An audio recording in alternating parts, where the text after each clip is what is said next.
A four-stroke dirt bike engine rebuild can be really expensive, but if there's some symptoms that you're not paying attention to and you let it go too long, that rebuild can double or triple in the price if you don't do anything about it right now. That's why I want to break down the 13 common signs and symptoms that your dirt bike is telling you right now that it should be rebuilt. First, if your dirt bike starts making new or weird noises, the first thing you should do is stop. If you don't want to break anything else, then you need to troubleshoot and diagnose what's going on before your bike blows up. So here are the 13 common symptoms.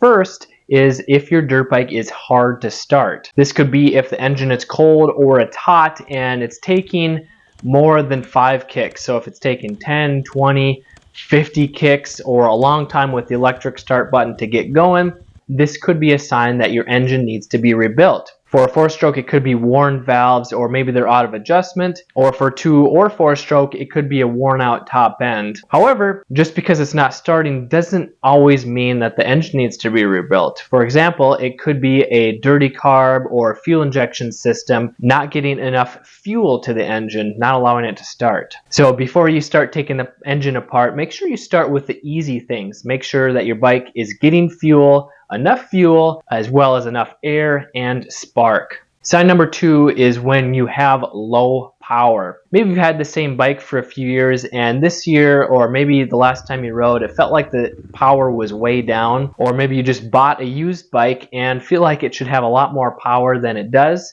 Well, first, you should check that the clutch is properly adjusted, which I show you how to do in this video here. Because if the clutch isn't adjusted properly, especially a cable clutch, it could be slipping and causing you to not have as much power. So if you rev it up and it kind of and it doesn't really accelerate, that's probably a slipping clutch due to misadjustment, or maybe the clutch is worn out. However, if the clutch is good and the carb is clean and everything's tuned properly and it's still lacking power, well, this might mean that your engine needs to be rebuilt. And it could be a worn top end, it could be the piston, the cylinder, the rings. You can do a compression test or a leak down test to see what the compression is at or where air is leaking out. Symptom number 3 is a noisy engine. Now, some four-strokes are clankier or noisier than others, but if it's making a noise that's louder than normal, or if you got a new noise, it's time to investigate.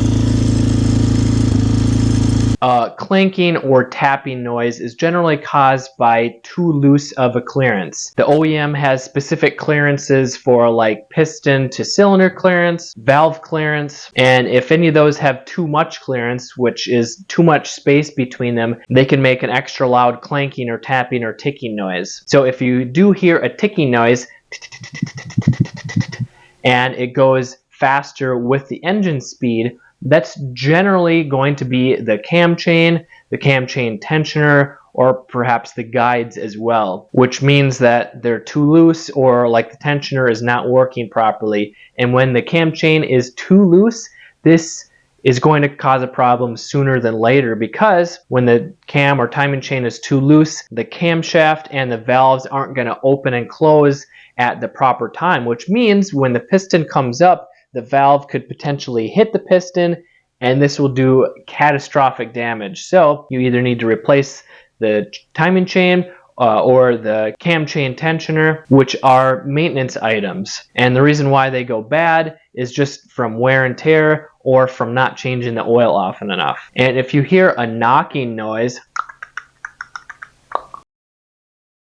that could be a worn out piston and or cylinder, because there's some clearance in the cylinder when the piston goes up. If that clearance is too big, like the piston is worn out and getting smaller, or the cylinder is worn out and getting bigger, it's going to rattle as it goes up and down in the cylinder, and you're going to hear that knocking noise. And if it gets quieter when the engine warms up, that's just simple expansion, because the piston is going to expand and that clearance is going to get a little bit smaller. But if this knocking noise is getting louder, the more often you ride the bike, it's probably time to rebuild it. Symptom number 4 is fouling spark plugs. This can happen on a 2-stroke or 4-stroke, but if your spark plug is fouling, like every time you ride or several times a year, this could be that the jetting is just too rich. And if you want to learn how to properly jet the air or fuel screw, I got a free guide in the description below. But it could also be an engine problem. So if your engine's getting worn out,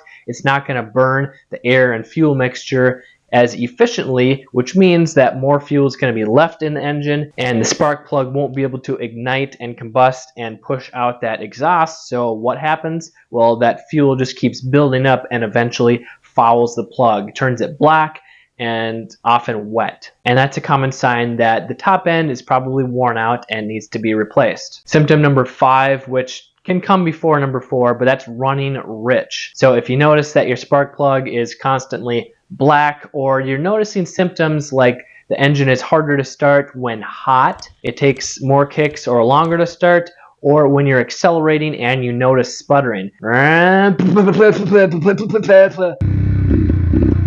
a good sign that it's running too rich, and it could be the jetting, but it could be the engine is wearing out and it's not burning the fuel mixture as efficiently. Sign number 6 is when your exhaust is smoking excessively. Now, a 4-stroke can have white smoke on the first startup. This could just be the residual moisture that was left in the exhaust, especially if you're in a wet climate. But if you're getting excessive smoke, this could mean that you have an engine problem. If you have excessive white smoke, this could be that coolant is getting into the engine because a bad head gasket. And if you smell a different kind of sweet smell, that's a common sign that coolant is getting burned out the exhaust and you're going to need to do a rebuild. Or if you're getting kind of a blue tinted exhaust and it smells like burnt oil, well, that means you're burning oil because the engine is worn out, or possibly the valve seals are leaking. So it could be piston, ring, cylinder, or valve seals. And valve seals, they'll generally leak oil at startup, but it'll kind of go away as the engine warms up. And if you're a trail rider that wants to prevent a catastrophic failure that could leave you stranded miles from your truck, I got a free PDF guide in the description below that shows you 3 simple tips to prevent this from happening. Sign number 7 is milky oil. So you take the drain plug out and it's kind of milky, it's sludgy, it's white, or it's gray. That means coolant is getting into the engine oil. And this could be from a bad head gasket,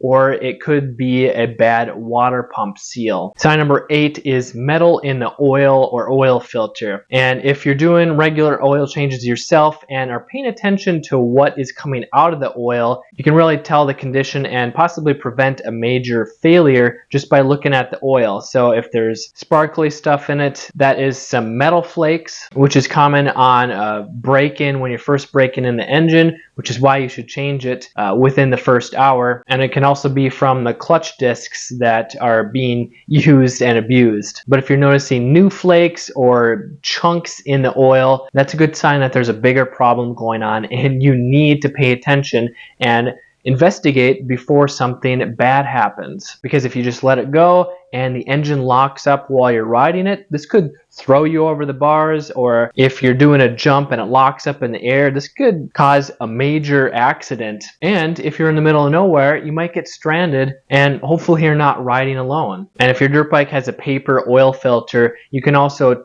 tear it open and peel it back to check all the folds to see if there's flakes or chunks in it. This can also tell you how healthy your engine is doing. Sign number 9 is if you're burning more oil than usual. Now, every gas engine burns a little bit of oil because of the tolerances built into the engine, but if it's smoking a lot and you notice that the oil level is going down within just a few hours of riding, more than it normally should, that's a good sign that your bike is using too much oil because it's either leaking out or it's being burned up. And if that's the case, then you're probably going to need to do a rebuild right now. But here's a pro tip. Dirt bikes generally have a crankcase ventilation hose or tube, which is usually black and it runs down the back or the frame of the engine. And sometimes, for whatever reason, can get clogged with dirt or debris. Maybe if you're riding in mud or sand, make sure that that is not clogged up, because if there's something clogging it, crankcase pressure will not be able to push out that hose, and this can force more oil into the engine and it can consume that oil. So if your dirt bike is using a lot of oil, make sure to check that crankcase vent hose first in case that's a problem, so you don't need to rebuild your engine. Sign number 10 is the engine has low compression. You'll notice this if it's super easy to kick over, it takes less effort than normal, or if you do a compression test and it's reading low, that's a good sign that the engine is worn out and needs to be rebuilt. So what PSI should you be seeing? Well, every bike is a little bit different, but if it's below like 130 PSI on a 4-stroke, it probably needs to be rebuilt. So if you're reading like 50 or 70 or 90, that means that the compression is low. And low compression is caused by worn out piston, piston rings, cylinder, or valves. Symptom number 11 is excessive engine vibration. And some 4-strokes vibrate more than others, but if you are familiar with how your bike feels and you notice more and more vibration, it's shaking a lot more, whether at idle or when you're accelerating, it's time to investigate. Troubleshooting vibration might not be the easiest because it's hard to tell where it's coming from. But first, make sure that the wheels and everything rotating on the bike doesn't have any extra weight, such as mud or dried out dirt on it. And after that, I'd start with the easy things. So pop the clutch cover off, make sure that the discs, the plates, and the basket, everything is still there, nothing's worn out, nothing's loose, no loose bolts on it. Then you can also check the stator or the flywheel cover on the left side. Make sure nothing fell off or is loose in there. And if those are all good, well, then you're probably going to have to start taking the top end apart and investigate the crankshaft rotating assembly. I know that doesn't sound like fun, but finding the problem, especially if it's a big one, will be worth your time so that you don't blow up the entire engine or you don't break down and get hurt. Sign number 12 is water pump leaking. Most 4-stroke liquid cooled dirt bikes have a little weep hole on or by the water pump cover. So if there's a little bit of coolant or water dripping out of there, that's a good sign that the water pump seal is leaking. But this doesn't mean that you need to rebuild the whole engine. Most bikes, you can just take the right side case cover off to access that water pump seal. It's not very difficult, especially if you have an OEM service manual. It just takes a little bit of time, maybe an hour or two. And sign number 13 is coolant coming out the overflow hose. If you're riding and you see coolant leaking out the overflow hose or it's steaming, that means the coolant is getting too hot or it's leaking past the radiator cap. There could be a few things causing this. One, the radiator cap is bad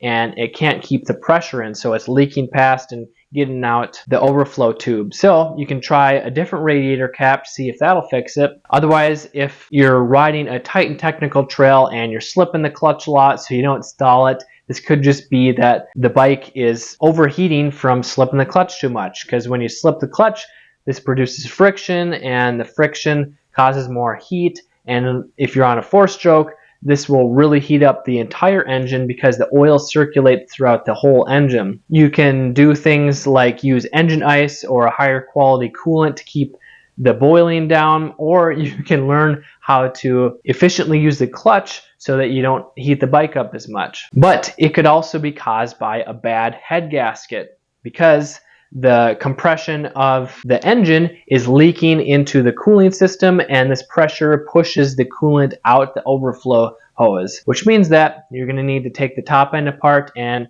at minimum replace the head gasket. And you want to check the cylinder or cylinder head to make sure that it's flat. And if your dirt bike has one of these signs, does that mean you're going to need to rebuild the engine? Well, no, not necessarily. There could be other things causing the problem, but the more symptoms that you have, the more likely you're going to need to rebuild the engine. And remember, always start with the easiest things first, the ones that take the least amount of time. Make sure you have fuel, make sure that the ignition is on, and you're using choke for a cold start.